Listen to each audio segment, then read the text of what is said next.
There is a phase on the awakening path that no one talks about, no one celebrates, and very few dare to name.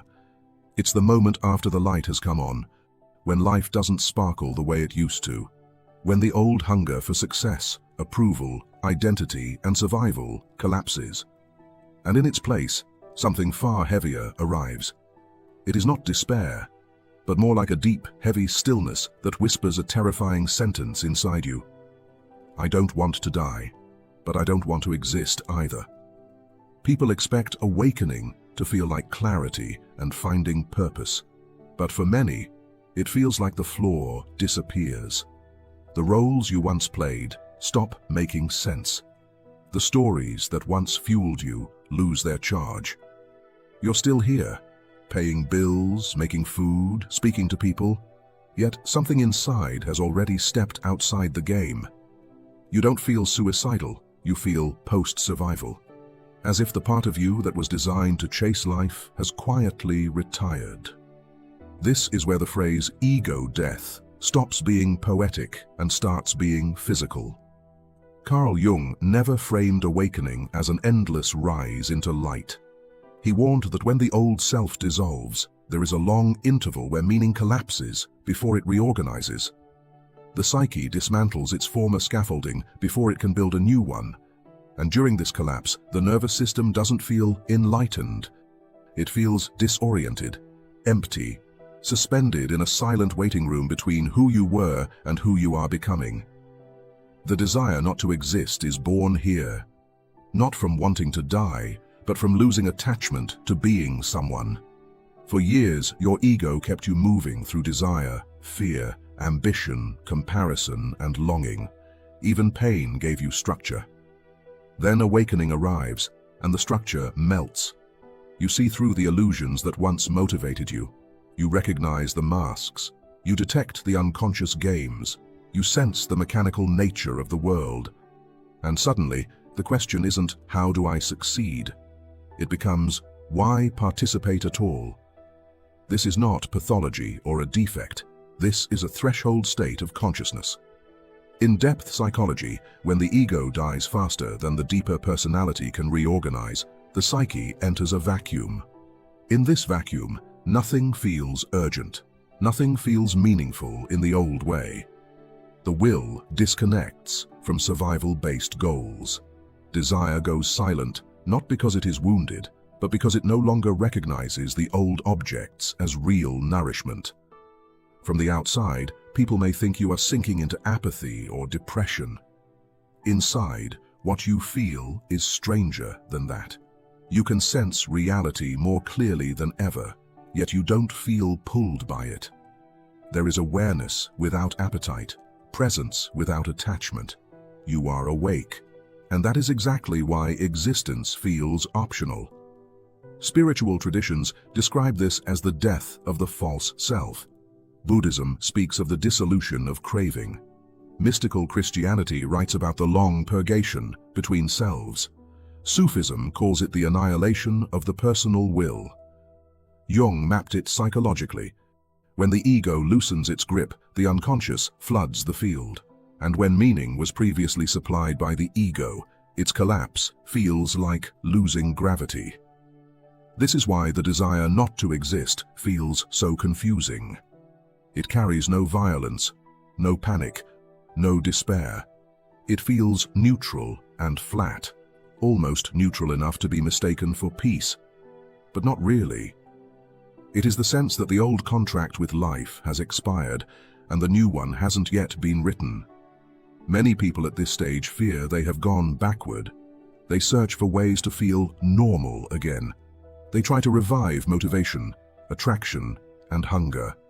But what they are really grieving is the death of their old psychological engine. The system that once ran on fear and craving can no longer power the next phase of their becoming. The nervous system doesn't know how to live without appetite yet. So existence feels heavy, not painful, not urgent, just unnecessary. Days continue, you function, you speak, you eat, you work. But the old inner yes to life is gone, and in its absence, a terrifying neutrality takes its place. This is where many mistake transformation for collapse. But collapse is only the first movement. The psyche cannot stay in the vacuum forever. Something older than survival begins to stir. A layer beneath the ego, a layer that does not live for validation, performance, or fear, starts organizing in silence. And until it is ready to speak, you remain in the in-between. Alive, aware, unattached, and secretly waiting for a meaning you can no longer manufacture. After the old psychological engine shuts down, the body is the first to notice. The mind may still understand what happened, but the nervous system is confused. For years, it learned to move based on pressure, urgency, identity, reward, and threat. Now, those signals weaken. The body waits for instructions that no longer arrive. This is where many people feel hollow, flat, and distant from hunger for life itself, and they don't understand why. Psychology explains this as a regulatory shock. The ego once provided constant stimulation, goals, fears, fantasies, tension, and pursuit. When that structure dissolves, the nervous system drops into a low arousal state. It is not depression in the classic sense, it is deconditioning. The system is unlearning its addiction to survival-based motivation. From a spiritual lens, this stage is the death of compulsive becoming. The mind no longer rushes toward the next version of itself. The identity that needed to prove its worth has loosened. The will that was sculpted by lack has run out of fuel, and instead of instant freedom, what arrives first is silence inside movement. This is why the desire not to exist feels bland rather than tragic. It is not about escape from pain. It is about the absence of inner pressure. No inner push, no chase, and no urgent pull toward the future. The personality is still here, but the driver has stepped out of the seat. In Jungian language, this is the moment when the ego no longer dominates the psyche, but the self has not yet taken the throne. The conscious mind floats without an organizing center. The inner hierarchy dissolves before it reorders itself at a deeper level. This is why people say, "I don't feel like a person the way I used to."